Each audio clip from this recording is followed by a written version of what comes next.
Alright, hey guys.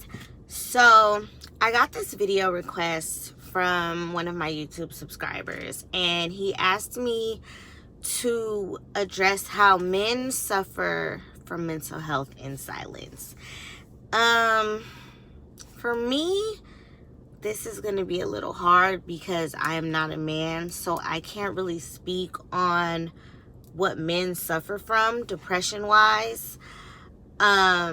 But I can speak from a female's point of view, or I can speak from a general point of view and explain to you guys the best way that I know how a person could suffer from mental health issues and have to deal with it in silence. And I'll basically start by saying that anybody who suffers from depression in silence, the only reason why they're suffering from it in silence is because we live in a world where you can get on social media and say, I want to kill myself. And instead of somebody saying, I'm on my way to your house, or what the fuck, I'm about to call you, or call me right now, you have people that will actually comment and say things like,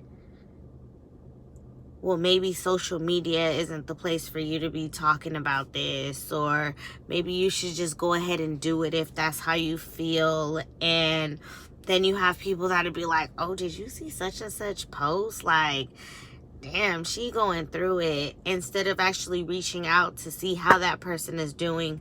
So when a person says that they're suffering in silence, that's one of the main reasons. They're suffering in silence because they're afraid to address their issue out of fear that they're going to still be judged regardless to what they're going through.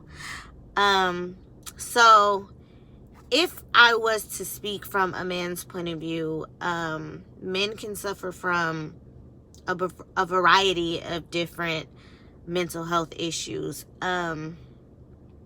I know from personal experience, growing up with someone who has been shot, it changes your mindset. It changes how you view people. It changes who you trust. It changes how you look at the world, because in your mind, you're like, if I walk out my house right now today, there's a possibility that I could be killed just because I have on blue, or just because I have on red, or just because I look like another black man or another Hispanic man. I definitely can say, knowing from family experience, that is something that a black man can suffer from in silence, because of course you're not a man if you're afraid, and you're not a man if you openly talk about your fears.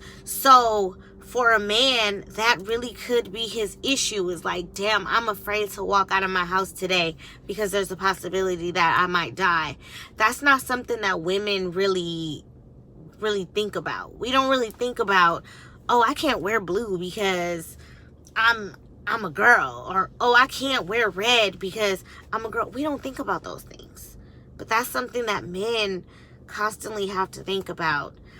When you talk about men suffering from mental health issues or depression, it could be a baby mama, baby daddy situation where it's like, you know, he really wants to be there for his kid, but he is dealing with a baby mama who isn't allowing him to be there for his kid because she's mad and she's angry, or she's not happy that they're not together anymore, and she's taking him through the motion. She's talking about court and child support and this, that, and the other, all because he wants to move on with his life and be happy, and she's just not allowing him to do that. But again, you're not a man if you address your issues publicly, or you're not a man if you are depressed. But that definitely could be something that a man stresses about. Like I said, everybody in general is afraid to be depressed publicly, because no matter what, You're going to have a couple of people that are actually genuinely going to care about you, that are going to actually pop up at your house, that are going to actually call you, that are going to actually be like, no, what's going on? Like, what's wrong? Can I talk to you? And then there's a whole nother generation of people that are going to be like, well, just do it then. You're stupid if you felt like coming to social media was the issue. And it's like, it's so many things that people can post and it can trigger you, but you don't even pay attention to the fact that they're asking for help. I'll admit that I'm kind of guilty of doing that myself. Sometimes I don't take into consideration other people's feelings because I don't feel like they're taking into consideration my feelings, but I'm not taking in consideration to how I feel because I'm angry or I'm mad and now I want to lash out on them, but I'm not realizing like, damn, well, maybe they flaked because, you know, something happened, or maybe they flaked because they're dealing with an issue. Maybe I should have asked, hey, what's going on? Why didn't you call? Why didn't you stop by? Instead of just saying, well, since you didn't call or since you didn't come, I can't talk to you anymore. Or just blatantly ignoring their calls. So I think that this is going to be like a 2-part video because I kind of actually want to bring in a male so that I can ask him questions and I can get an idea of what men really suffer from. Like I said, I'm a female, so what I might suffer from is not something that a man necessarily will suffer from. But if it is something that he suffers from, I wouldn't know because I'm not a man. But I think it's going to be a 2-part video. I'm going to see if I can try to get a guy to come on and talk to me and tell me, you know, what it is that guys suffer from and why he thinks that guys are so scared to talk about it openly. Is it because they're just scared? Is it because they're a man and men are supposed to be strong? Or is it really that they're afraid to address it or talk about it out loud because they fear that they'll be judged? So yeah, when you guys are on social media and you're bullying people because they don't have edges or because, you know, they don't have a lot of money or they got jumped or they got, you know, whatever it is that people get on social media and they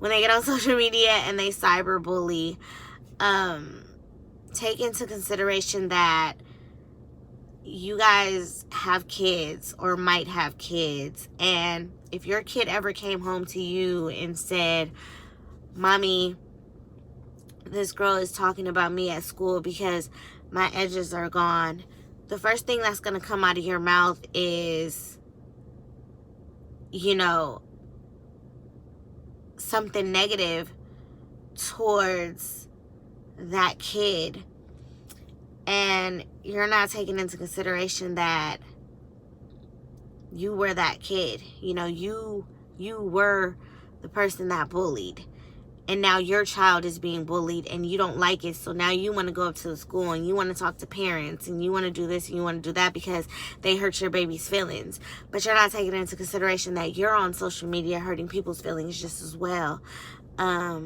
Everybody's different. Everybody was meant to be different. Some people have skin conditions. Some people have follicle conditions. Some people have, you know, natural cause things that have happened to them or have occurred to them. And it's not their fault that they were made to be how they were made to be. But it's also not your right to judge another person because now that they've killed themselves, that makes them weak or they're a coward. But in reality, the coward is really you because all you had to do was let them live their life the way that their life was meant for them to live.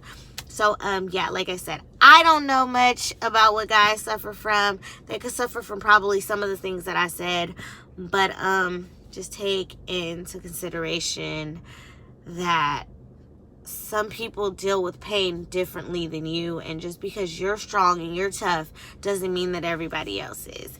So thanks for watching, guys.